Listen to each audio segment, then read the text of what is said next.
Alright, bowlers and parents, welcome back to Las Vegas's gorgeous Red Rock Lanes for the Scratch Division title match. Zack Hattori is a 9-time winner on tour, but if he wants to win number 10 here, he's got his work cut out for him. And he's going to have to get that 10 pin to fall right now as we're in the 6th frame, and he trails in this match by 43 pins. So he went off to a strike and then an open second and third, missing 10 pins both times. You could watch Zack Hattori for a long time and not seeing him go 9 out, 9 out.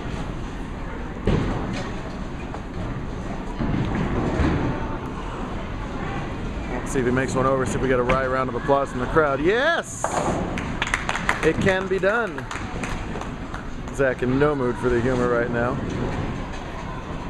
The creatively haired one, the creatively coiffed one, Zack Hattori. He's gone with the red arrow, the fairly conservative faux hawk today. This is a hairstyle of choice. Zack, winner of a couple Las Vegas Opens, winner of back-to-back Touring Players Championships.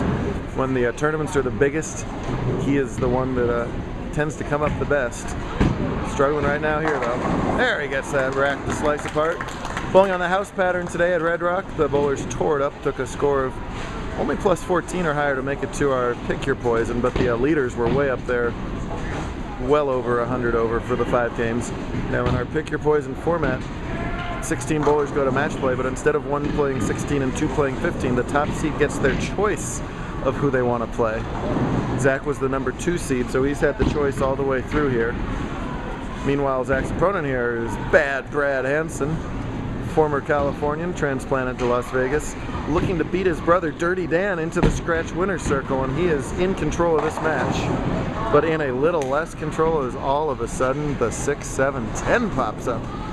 Brad had gone spare strike, spare triple before that. If he goes 2 out here, he'll have 136 through 6 and still 145 through 7.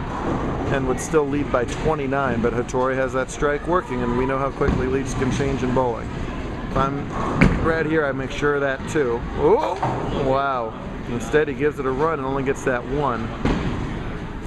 So we'll have to see what happens later on in this match and see if that 7-1 as opposed to that 7-2 makes a difference in this match. Brad has plenty of top 5s in the scratch division, but has yet to break into that first title. Did not win in the handicap division either. Plenty of finals as well. So looking for the first title of the career for Hansen.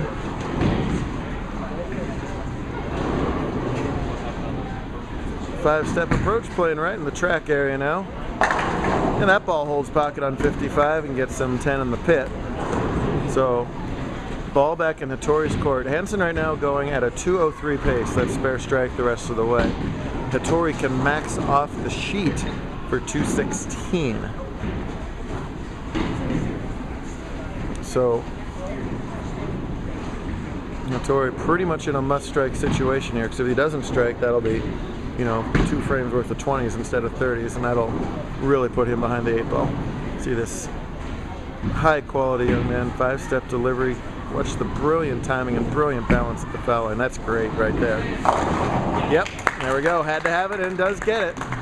You see the competitor that he is, even though he's way down in this match, there is no give up in him. He knows that as far down as he is, if he can set up this strike here in the pivotal 9th, the ball is really, it's just really advantage him. It puts all the pressure back on Hansen, who's a lot less tested in this situation if he can strike here, even though he'd still be technically trailing in the match. So he's going to be right around 4th arrow, trying to use that hold that he has to the left and all that power to get it back from the right. Just like that, he likes it. Oh, what a horrible break for him right there. That's one of those particular kinds of 7 pins that's just a product of the modern bowling game, and there's no really parallel to that in older bowling, as he just saws that rack apart and he's going to concede here. There is no quit in him, even though he's going to make it, but at that point he understands the math of the situation. Even though, you know what, I highly disagree with that, and we're going to talk about that more in just a second.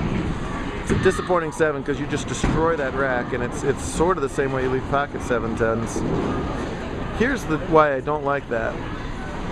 Had he Hattori can still strike out for 195.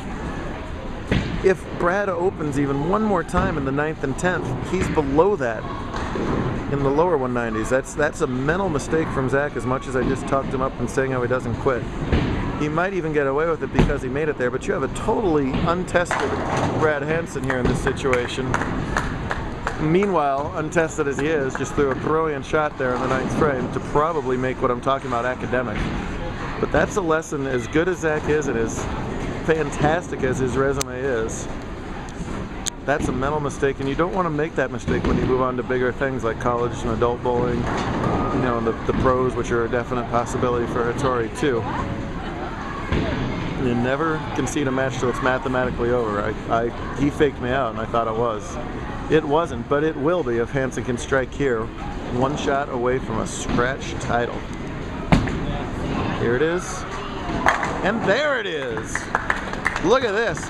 Brad Hansen loves Red Rock. That 300 Club shirt that he's wearing is from the 300 that he shot here last season. And he's going to end his long journey for a first career JBT title right here at the Rock. So Isaiah Cleveland and Brad Hansen capture long-awaited JBT titles. Brad is very composed right now, but he's got to be beside himself on the inside. We all know that Riley Dempsey is beside himself, as he understands how hard it is to beat them Hansens. He's exiting stage left now. It's Riley not surprised that a Hansen has dirtied them all, huh? They do everybody dirty. There's no two ways about it. Brad, do you have a title at all? Or Dan, do you have a title? One. You do have one title, so it's 1-1 for the family?